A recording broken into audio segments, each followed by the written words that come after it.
Welcome to Ask and Learn. So if a graph is k-critical, we know that if we remove an edge, then the graph is k minus 1, has a chromatic number of k minus 1. So assuming that we have a graph that's k-critical, the degree of every vertex must be at least k1, because if we remove the edge, since k-critical refers to, in this case, we see that k-critical doesn't have a specific number. So let's say that it's 1 critical. Let's say that we have a graph that's 1 critical.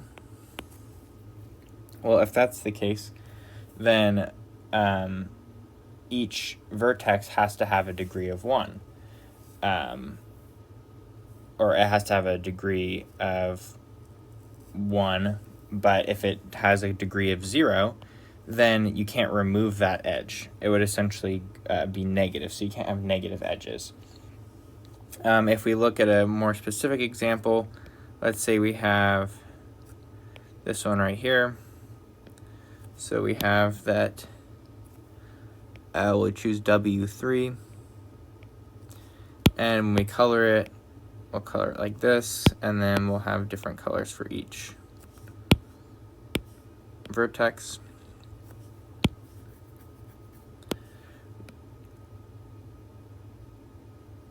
We see that it must be that every vertex has a degree of k, at least k minus 1. So since our k value is 4, they need to make sure that they have at least 3 as their vertex, because if they had 2, for example, then we see that this would no longer be 4 critical, because this would actually could just be a blue right here. And then based on that, it would be, we could say 3 critical or something like that.